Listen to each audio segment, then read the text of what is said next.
제가 야, 홍 목사님하고도 친한 줄 알았더니 홍 목사님이 저한테도 아버지 얘기는 생각나 안 하셔가지고. 근데 그거는 어느 누구한테요. 아. 한 번도 발사를 본 적이 없어요. 아, 그래요? 예. 그러니까 너무 충격적이어가지고 아버지 말씀하면은 아마 독자분들이 다 알 것 같은데 그때 그 TV에 나온 그 뭐였더라? 그러니까 야인시대? 야인시대. 야인시대. 야인시대에서 그거 나오고 예.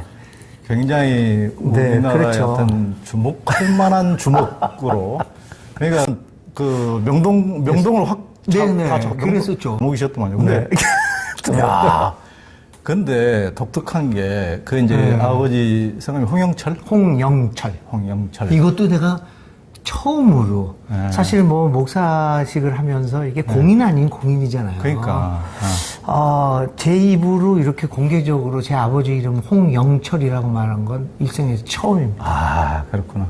근데 아버지가 이제 경기중학교 나오시고 네. 이제 원래 이제 고향이 평양이죠. 평양이시고 그래서 이제 경기중학교 나오고 연대 정외과. 와, 그래가지고 어떻게 그때도 야인시대 거기 뭐 아마 드라마에도 뭐 보니까 요즘에도 인터넷에 검색하면 딱 나오더만요. 홍영철이라고 그래. 검색하면은 나오죠. 그 나무 위키 이런 데도 딱 나오더라고요. 그래가지고 네.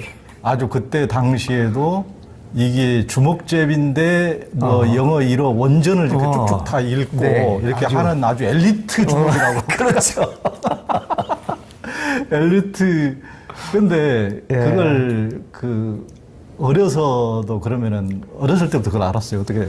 어렸을 때부터 알았죠. 그래서 그 당시에 뭐 그때는 뭐 제가 태어난 이후에는 뭐 그런 것들이 다 정리되었을 때니까 그래도 그 당시에 유명했던 주목들이 아버지를 찾아오고 또 아버지가 나를 데리고 가서 인사시키고 그렇게 해서 아직도 머리에 뚜렷하죠. 아, 그래요? 근데 그렇게 센 사람들인지는 몰랐지 그때는. 그런가 보다 했죠. 근데 그 아버지, 그러니까 홍 목사님 낳고 이럴 때는 이미 이제 그 생활을 접은. 아니죠. 제가 57년도 태어났을 때인데 그때도 여전히 그거 하고 그래서 굉장히 제가 부자였죠 우리 집이. 내가 기억나는데 42살 때였는데 집에 그때는 찌프 택시죠. 찌프들을 타고 다녔잖아요. 그 2대가 있었어요. 엄마 타는 거, 아버지 타는 거. 그리고 교보 빌딩 앞에 청운동 옛날에 해장국집이 있었는데 그게 전부 다가 우리 집이었죠. 금수저가 이게 저는 지금까지 목사님 너무 흑수저 무수저인 줄 알고 항상 가벼운 마음으로 했더니 이게 저하고는 이게 완전히 그랬죠. 그래서 그때 태어날 때도 내가 산부인과에서 태어났고 그냥 산파가 아니라 사대문안에서 살았고 그랬죠. 3살 때까지. 와, 그러셨구나.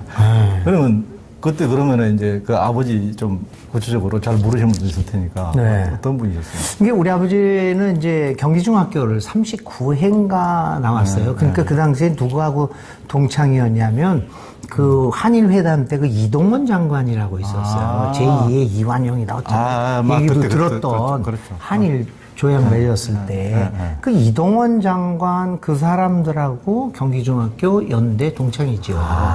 네. 근데 연대를 그때는 연희학원인가 뭔가 그랬었죠. 거기 다니면서 이제 그때 당시에는 이제 좌우 대결이 많았어요. 학생들 사이에. 당연히 근데 이제 아버지가 학생회 감찰부장을 하면서 이제 우측에 쓴 거죠. 그렇죠. 그래가지고 평양 출신들이 대부분 다 이제 그렇죠. 그때 이제 북에서 뭐 재산도 뺏기고 맞아요. 그때 아버지가 지주 집안이었다면서요? 지주 집안이었죠. 평양에서. 지금 다 고백하지만 내가 이래서 고백도 안 한 거예요. 어슬연풋이 뜨는데 그 문서로서 확인한 건 아닌데 우리가 평양 그쪽에서 지주였고 그러니까 할아버지가 진주, 그러니까 거기서 파견을 된 거겠지. 진주에서 뭐 일본 그때 척시은행이라고 있었어요. 그리고 척산은행? 척산인가? 척산은행이죠. 척산은행인가? 뭐 이렇게 한국 그 재산들 뺏고 그러는 그 있잖아요. 그 척산은행 은행장 지점장도 했고. 그러니까 별로 아름답지 않은 그런 거죠. 그러니까 거기서 이제 해방이 되면서 내려오게 되는 거죠. 그래서 우리 아버지는 그 일제 시대 때 돈이 많은 집안이니까 서울에서 경기중학을 5년짜리였죠 그때 다니고 유학을 한 거죠. 그리고 다시 갔다가 이제 6.25 때 이제 남하를 하게 된 그럼 거죠. 6.25 때는 아버지 혼자만 남아가신 가족들하고 같이 가족들이 다 왔죠. 오긴 오고. 예. 다 왔고 할머니까지도 다 오고. 근데 그런 집안이니까 그래서 그랬는지 하여튼 우파 추목이 된 거죠. 그러니까. 제가 전설같이 듣기로는 당시에는 다른 대학에서는 좌파들이 주목들이 있었는데 우리 아버지 때문에 연대에서는 하나도 없었다는 얘기도 있어요. 연대에서는 그냥 하도 취업해서. 우파로 그냥 확 쓸어버렸구나. 워낙 주목이 세가지고 꼼짝도 못했다는 그런 전설 같은 얘기도 내가 들었죠. 그러니까 북에서는 그 요즘 남한에서 얼마 전에 돌아가신 뭐 백선엽 장군하고 네, 관계가 그 백선엽 장군은 제가 듣기로는 우리 일가 친척이라는 얘기를 들었는데 확실한 건 아니에요. 그런데 아니면은 이웃 친했던 사람이었든지 아니면 일가 친척이었든지 그건 확실한 건 모르는데 어렸을 때 아버지하고 그 집에 가서 큰아버지다 그러면서 인사한 적도 있었어요. 그리고 원적이 있는데 우리 원적이 평안남도 강서군 강서면 덕흥리 180번지예요. 아직도 기억하고 있어요. 호적에 나와 있으니까. 그리고 백선영 그 사람네가 강서군 강서면 덕흥리 300번지 때예요. 그럼 같은 마을이? 예. 그래가지고 그 당시 하여튼 어렸을 때 거기 인사도 가고 그랬던 것 같아요. 그러니까 제가 이런 이야기를 안 했던 이유가 할아버지가 친일파였을 가능성이 굉장히 많고 우리 아버지도 또 그렇고 또 백선엽 장군 그쪽하고도 또 이렇게 되고 그 여러 가지 제 입장에서는 역사관 제가 가진 역사관이나 이런 거에 있어서는 사실은 얘기하고 싶지 않은 것들이죠. 그렇죠. 네. 그러니까 그때 이제 남한에 내려오셔가지고 그러니까 원래는 그 인터넷에 나온 걸로는 아버지가 원래 그 몸은 허약 체질이었는데 네네. 무슨 어떻게 발차기인가를 어떻게 뭐 스스로 익혀가지고 그렇게 그렇게 싸움꾼이 됐다고 네, 그러는데 권투도 잘하고. 근데 우리 아버지는 돌아가실 때까지 이렇게 날렵했어요. 날렵했어요. 네, 아주 이게 날씬했어요. 날씬했는데 그때 어렸을 때 한번 매 맞고 와서 그 자기 몸을 길러서 그 다음부터는 이제 의대 한번 맞고 와서 자기 몸을 이제 스스로 단련을 해가지고. 그래도 뭐 얘기 듣기로는 발차기의 명수였고 한 번도 맞은 적이 없다. 진 적은 없다. 그런. 그러니까 거기에 뭐 엄청나게 뭐 싸움꾼으로 역대 한국 싸움꾼의 뭐 누가 뭐 분석해 놓고 역대 한국 싸움꾼 5위로 뭐 해놨다 보니까. 근데 그 아들인 나는 싸움을 할 줄 몰라요. 근데 황 목사님 둘째 아들이 보람이가 아람이가 아르헨티나에서 인종차별 당해가지고 결투해가지고 때려 눕혔죠. 그 할아버지의 어떤 그리고 이 둘째 아들이 아람이가 미국에 있는 아람이가 나는 자꾸 감추려고 그러는데 이 작은 아들은 내 작은 아들은 어이구 뭐 자기 할아버지에 대해서 막 찾아보고 난립니다. 멋있다고. 뭐가 멋있는지는 모르겠는데. 그러니까 그때 그러면 이제 평양 사람들이 그때 당시에는 남한 사람들이 대부분 다 이제 교회도 설립하고 그러면은 아버지는 뭐 교회는 안 다니셨어요? 교회는 안 다녔는데 그 영락교회 뭐 한경진 목사님 중심으로 해서 하여튼 뭐 서북 청년단이 만들어졌죠. 그러니까. 근데 거기에도 가담을 하셨죠. 그래서 거기에서도 한 자리 하셨어요. 그러니까 서북청년단으로 이제 어떻게 보면 그때 서북청년단이 굉장히 뭐 빨갱이 척결한다고 그렇죠. 선봉에 서가지고 굉장히 뭐 이제 군인들하고 이승만 정권하고 이제 같이 해서 이제 그런 굉장히 그 뭐 요인암사나 이런 것도 많이 했는데 많이 했는데 주목이 돼서. 또 정확하게는 소공동파라고 그랬어요. 소공동. 그게 소공동 지금 롯데호텔에 있는 소공동과 두목을 하면서 나중에 이제 김두한하고 굉장히 친해지죠. 그 엄청난 김도환하고 네, 끝까지 의리를 지킨 네, 사람으로 네. 이렇게 나오대요? 그래서 그걸 건중 친목회라고 이름을 줘요. 김도환 씨하고 이렇게 해가지고 이정재 씨하고 이제 갈라지는 관계죠. 그 건중 친목회의 소위 이제 나중에 대표가 되죠. 건중 친목회. 그 우리 아버지가 그러면서 거기서 만든 게 뭐냐면 대한실업협회라는 걸 만들어요. 거기 회장을 7년을 하셨죠. 대한실업협회니까 그러니까 이제 예전에는 뭐 종 쓰는 사람들이 실은 뭐 사업도 다 사업권도 장악하고 그렇게 했으니까 네, 네. 사업을 했구만요. 그런 그렇죠. 근데 그 사업은 어떤 거였냐면 이제 6.25가 끝나고 미군들이 철수를 하잖아요. 그때 뭐 미군들의 모든 장비들 뭐 탱크도 이거 다 고철로 파니까 그렇죠. 그 탱크들 모든 것들을 이렇게 팔고 가는데 한국 상인들이 전부 다 경쟁을 붙어서 가격이 한없이 올라가는 거죠. 그러다가 이제 이 주목들이 겉으로는 명분으로 이래서는 안 되겠다. 교통정리하는. 교통정리. 명분은 그거죠. 근데 사실은 그게 또 사실 이익이 있었겠죠. 그래가지고는 입찰을 하려고 하는 상인들을 협박을 한 거죠. 너 까불지 마. 그렇게 했구나. 이래가지고는 저거를 한 거죠. 그래가지고는 이 사람들만 대한실업회만 낙찰에 참여하는 거예요. 그래가지고는 가격이 뚝 떨어져. 땅가. 이제.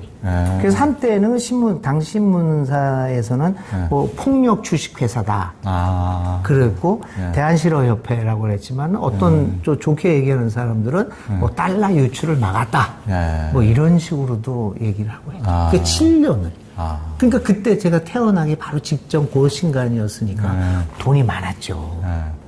그러니까 이제 그때는 어렸을 때는 이제 뭐 그런다 치고 어찌됐든 간에 이제 홍 목사님도 굉장히 어렸을 때부터 머리가 비상하고 이제 그랬기 때문에 그런 뭐 이제 아버지하고 어머니하고 이혼하고 이제 막 이렇게 우여곡절이 있었지만은 아버지가 이제 뭐 평양 출신이고 어떤 분이고 그런 것을 하고 조금 그 머릿속에 이런 것은 어느 정도 그런 의식은 있었을 텐데 평양 출신이고 북에서 이제 뭐 공산당에 의해서 박해받고 내려온 평양 출신들이고 그러면서 서북청년단에 가담해서 뭐 그런 우익 활동하고 그런 것이 어느 정도 개념이 있었을 법도 한데 그러면 이제 고2 때 파라과이 가서 나중에 뭐 해방신학자가 그러니까 정상적인 아버지의 계동을 밟는다면은 홍 목사님 지금 정광훈이 돼 있어야 맞는데 그렇죠. 지금 정반대로 갔단 말이에요. 그렇죠. 지금 그렇죠. 그러니까 지금 굉장히 보수 우익으로 이제 상당수 목사님들 실은 많이 그렇고 그렇죠. 그리고 이제 북에서 그런 이제 박해받고 내려온 영향으로 그럼요. 이제 하는데 그렇게 하지 않는 특수한 소수의 서광선 목사님이라든가 그분은 이제 그분도 이북 출신이죠. 그러니까 이북에서 자기 아버지가 공산당에서 따발총으로 그렇죠. 다 대동강변에서 다 난자가 돼 있는 것을 보고 내려오신 분이니까 맞아요. 그럼에도 불구하고 이제 나중에 유년신학교 와서 공부를 하면서 이게 증오, 우리끼리 이렇게 증오한다고 되는 문제가 아니고 이것은 국제관계 역학에 의해서 우리가 당한 건 한민족이 우리끼리 동포끼리 그렇죠. 이런 식으로 고통을 당한 거구나 하고 새롭게 깨어나서 이제 오히려 이제 통일화해 운동을 하신 분인데 정말 이제 홍 목사님이 압구정동 현대교회에도 담임하셨는데 성황성 목사님이 더 일찍 담임하시고 그렇죠. 그런 이제 통일운동, 화해운동하고 진보운동도 하신 분인데 그런데 이제 홍 목사님도 이제 그와 다름없이 그런 이제 우익의 아버님을 뒀기 때문에 이제 한국 교회가 대부분 굉장히 보수 쪽으로 가 있지만 그보다 더 가 있어도 하나도 이상할 게 없는. 그렇죠. 하나도 이상할 게. 배경이 그랬으니까. 그러니까. 근데 그런 물론 이제 한국에서 이제 부모님도 이혼하고 워낙 이제 살기 어려워지고 힘들어지니까 파라과이 농업 이민을 가지고 이제 성공하려고 하는 이제 마음이 이제 그때는 이제 꿀뚝 같았었는데 그 마음 밑바닥에 어떤 아버지의 어떤 그런 우익적인 의식세랄까 이런 것은 없었나요? 그런? 글쎄 그런 우익적인 세계가 있었죠. 왜 그러냐면 결혼할 때도 그랬지만은 굉장히 근본주의자였죠, 내가. 그래, 맞아요. 근본주의자였죠. 그러니까 그 근본주의로 계속 살았으면 아마 극우에서도 과격한 극우가 될 가능성들은 충분히 있었죠. 어떻게 보면 이 안에는, 내 안에는 한이 맺혀 있으니까 그 한을 폭력적으로 표현할 그런 것들이 많았었죠. 또 교육도 많이 그렇게 받았었고, 사실은. 그런데 어떤 계기가 됐는지 하여튼 간에 저는 그런 극우적인 사고방식에서 벗어날 수 있어서 아버지의 사상과는 좀 다른. 근데 사실 뭐 우리 아버지도 이렇게 뭐 극우, 뭐 반공이 투철해서 이랬다는 것보다는 그때 당시에 사회상 속에서 그렇게 우익 주목으로서 살아가게 되었지 않나 이런 생각도 들고 서북 청년단의 무슨 간부가 되기는 했었지만은 뭐 제주도에 가서 뭘 한다던가 뭐 테러를 한다던가 그런 거는 안 하고요. 연대 내에서 연세대 네, 연세대 내에서의 그 활동을 했던 그런 분이었죠. 네. 그래서 당시에 또 5.16 때인가 그 후에 4.19 때인가 5.16 때 잡혀가셨어요. 그 폭력법 뭐 이런 거 저런 걸로 해서 일망타지 뭐 할 때 그때 가가지고 했는데 올해 2개월인가 3개월을 하고 가볍다고 큰 가담이 없었고 뭐 그랬다고 실제로도. 그리고 우리 아버지는 정치적으로는 자유당을 반대했거든요. 그랬구나. 나중에 그랬구나. 예, 이정재 씨가 그쪽에 붙잖아요. 그렇지. 그때 우리 아버지는 아니다. 우리가 순수하게 이런 일을 해야 되는데 정치에 붙으면 안 된다. 그리고 자유당이 독재를 이렇게 하기 때문에 그건 아니다 해서 결별을 하죠. 그래서 감옥에 잡혔다가 이제 가벼운 사람이라고 그래서 나오게 됐죠. 근데 적극적으로 가담하지는 않았고 그 시대적 상황에서 그렇게 됐지 않나. 그래도 불구하고 나로서는 그러한 그 가정적 배경이 있는 거죠. 우파가 될 만한. 그러니까 이제 한국만 그런 것이 아니고 남미 상황도 똑같고 남미 상황에서도 우파들이 이제 군부 독재나 이런 우파들이 얼마나 셌습니까? 그러면 이제 어떤 제3세계 국가에 어떻게 보면 공통적인데, 그런 이제 군부나 이런 쪽하고 이제 결탁해서 이제 우파 정치인들이 해서 이제 굉장히 그런 게 강했으니까, 어떻게 보면 이제 그런 굉장히 홍 목사님이 이제 한국에는 굉장히 기독교가 보수화돼 가지고 그런 뭐 조금만 뭐 진보적이거나 하면은 뭐 빨갱이로 매도하고 그렇죠. 해방신학이나 민중신학을 이런 식으로 하는데 진짜 아버지하고 이런 쪽하고 정반대로 이제 가신 건데. 하나님의 은혜입니다. 그때 처음에 그렇게 이제 해방신학을 전공하려고 대학원 가시려고 이렇게 했을 때는 그런 몰랐죠. 그런 생각은 없었어요. 네, 그런 생각은 없었고 오히려 우파적인 생각이 많았죠. 자본주의 신봉하고 나는 능력이 있으니까 꼭 능력으로 성공하겠다. 또 성공해야 한다. 그리고 능력 없는 사람들을 보면 당연히 당연하다. 막 이런 생각도 많이 가졌죠. 적자 생존에서 저 사람들 그럼요. 도태되는 건 당연한 거지. 그게 그런 생각이 굉장히 강했었죠. 근데 이제 어떻게 보면은 해방신학을 하시면서 이제 하나 둘씩 깨어났죠. 그게 깨어났지. 그래서 그 공부가 저로 하여금 역사를 보게 만들고 하나님의 세계를 보게 만들고 그랬었죠. 그러니까, 특이한 케이스 아닙니까? 그러니까 엄청나게 특이한 케이스죠. 진짜 완전히 이렇게 더군다나 뭐 다른 나라도 아니고 한국 같으면은 전 세계 기독교 중에서도 한국 기독교만큼 보수화된 데가 없잖아요. 이제 그런 더군다나 평양 출신 이런 분들이 보수였던 중심, 지금까지도 했던 그런데 딱 이제 그런 케이스에 해당되는 홍 목사님이 정반대 해방신학을 이렇게 약자의 편에서 약자의 편을 들고 함께 살다고 이제 구조적인 문제를 제기하면은 이제 누구 까마라 대주교가 말씀하셨다시피 약자 배고픈 사람에게 빵을 주면 성인이라 그러면서 왜 이렇게 많은 사람들이 이렇게 굶주리느냐 이렇게 물질이 넘쳐나는 세상에서 이렇게 구조적인 문제를 제기하면은 그걸 빨갱이라고 공산주의라고 매도를 하는 세상이니까 우리도 정말 우리가 꼭 동포끼리 총을 겨누고 이렇게 수백만이 죽었는데 계속 또다시 그런 고통을 겪을 수가 없다. 구조적인 문제를 제기해서 우리가 결국은 화해로 갈 수밖에 없다고 이렇게 제기하면 또 빨갱이라고 그러거든요. 그럼요. 그렇게 되죠, 지금. 그러니까 그런 세상인데 그런 세상에서 홍 목사님 같은 그런 자기의 어떤 타고난 어떤 한계를 자기 스스로 깨고 나온다는 것이 쉬운 거는 아닌 것 같은데. 그러니까 예, 우리 그렇죠. 한국 기독교가 실은 그렇게 깨고 나와야 진짜 이제 지금 네. 분단된 나라의 주류 종교가 아니고 분단을 극복한 이후에도 이 나라를 책임지는 종교가 될 수 있잖아요. 그렇죠. 근데 계속 분단에 기생해서 그러니까 말입니다. 근데 사실 뭐 우리 아버지의 경우도 분단이 낳은 어떻게 보면은 산물이죠. 그렇죠. 다 그렇죠. 왜 그렇게 주목을 써야 됐고 또 대한실업회를 통해서 그렇게 일을 했고 왜 서북청년단에 가입을 했으며 좌파들을 그렇게 때렸는가. 이것도 사실은 우리 아버지가 나쁜 사람이어서 그렇다는 것보다는 분단의 아픔이죠. 그러니까 이제 이것들이. 북에서 뭔가를 당하고 온 것에 대한 그렇죠. 보복을 계속 한 거겠죠. 이제 그런 거죠. 그래서 우리 아버지는 하여튼, 지금 그분이 정말 생각이 어땠는지는 자세히 모르죠. 제가 어렸으니까. 하지만 행적을 보면 우파 쪽에 속해 있었던 건 틀림없어요. 그 평양 그쪽에서 내려왔기 때문에. 근데 그런 역사를 후손에 가서는 끊어야죠. 저희 쪽에 와서는 사실은. 그래서 그 끊고 또 다른 차원에서 이 북에서 받았던 이 남한 사람들의 그 한이 해소되어야 되지 않겠는가 이런 생각을 하죠. 사실은.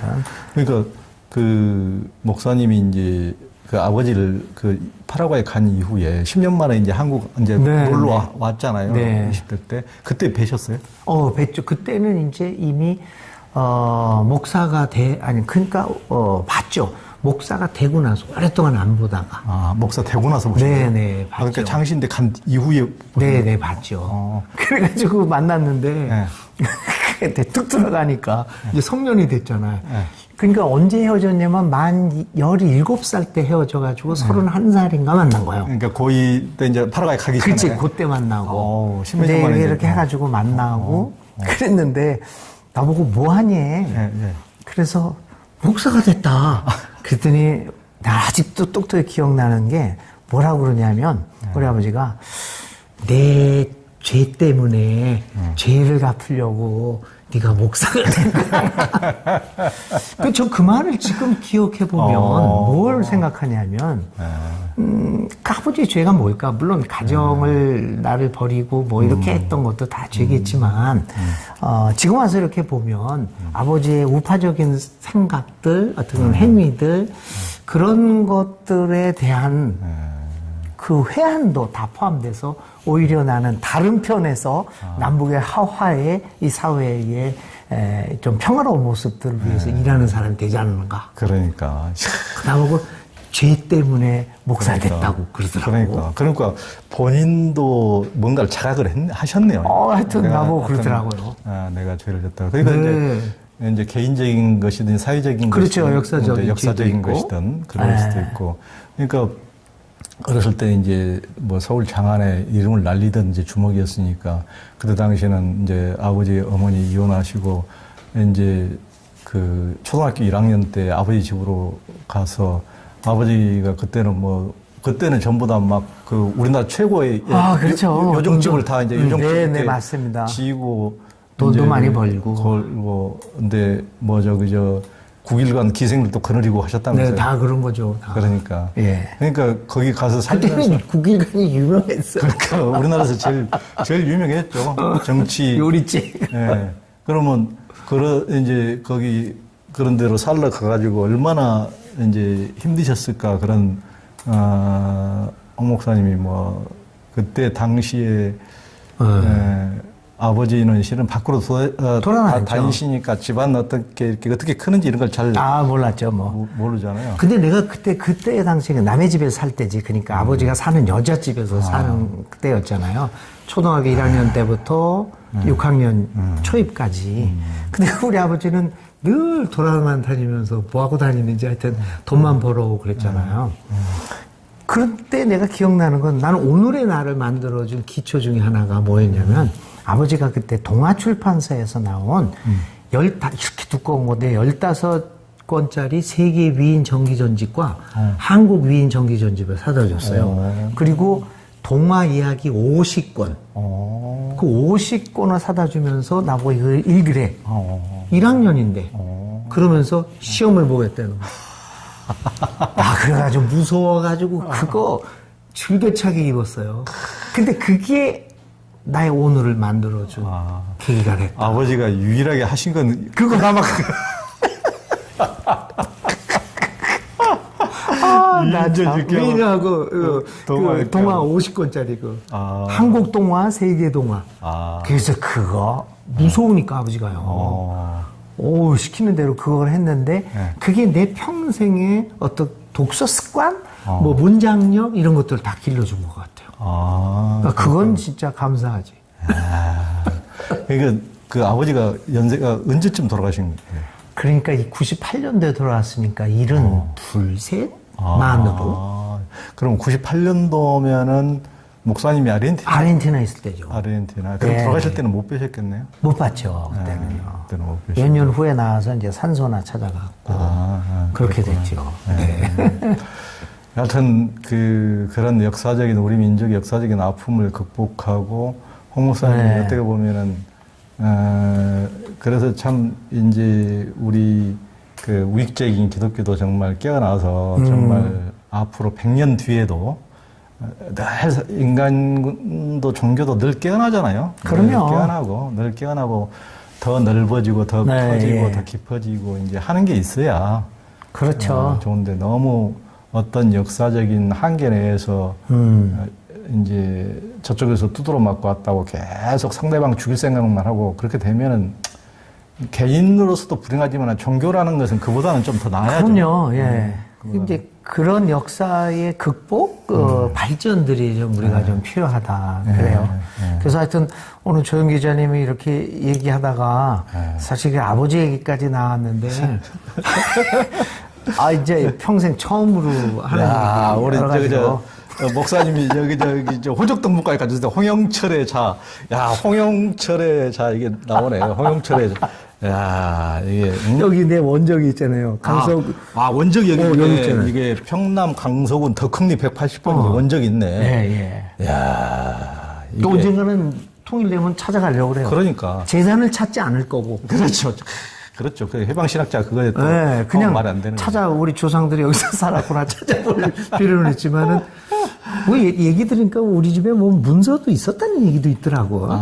거기 땅이 많았으니까. 그러니까. 근데 그런 건 다 생각하지 말아야 돼요. 그렇죠. 그러니까 지금도 그런 분들이 많은데 집문서, 땅 문서 지금 캐캐 쌓아놓고 찾겠다고 이제 하시는 분들이 많은데 하여튼 그래서 조 기자님 덕분에 뭐라 그럴까 마음에 묻어두었던 아버지에 대한 이야기를 할 수 있어서 오히려 속 시원하고 그러니까 좀 창피한 것도 많았었는데 그래서 내가요 한일 친일 명부가 발간이 되고 그러잖아요.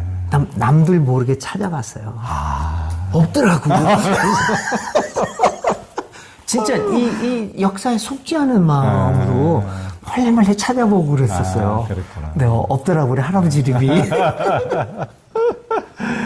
여하튼, 어찌됐든 간에 참, 홍 목사님이 하여튼 꼭 받은 대로만 되돌려주는 그런 예수님이 제일 하지 말라는 게 받은 대로 돌려줄, 엠병 마지막으로 또 받으라는 거지. 받은 대로 되돌려주는 짓거리 하지 말라는 게 이제 예수님의 그런 건데, 더 화해하고 더 사랑으로 이제 더 보듬고 하는 것이 이제 예수님의 가르침인데 어떻게 보면은 그렇게 아무리 설교는 그렇게 해도 개인 삶에서 그렇게 하기가 쉽지 않거든요. 그렇죠. 그래서 이제 그런 개인 삶에서 그런 가족의 어떤 그런 한계가 있음에도 불구하고 목사님께서 우리 홍인식 목사님께서 그것을 극복하고 어떻게 보면은 우리 한국 기독교의 어떤 앞날을 열어주는 어떤 모범적인 것을 보여주셨다니까. 홍 목사님이나 이제 송항선 목사님 이런 분들이야말로 저는 이제 그런 분들이 아닐까 싶은데요. 하여튼 그냥 어떤 목적을 가지고 보다는 그렇게 물 흐르듯이 하나님의 은혜 가운데서 이렇게 살아왔죠. 그러다 보니까 기독교의 정신이 뭔가, 예수님의 정신이 무언가를 어렴풋이 알게 되고 그렇게 살아가 보려고 노력하는 것 뿐이죠.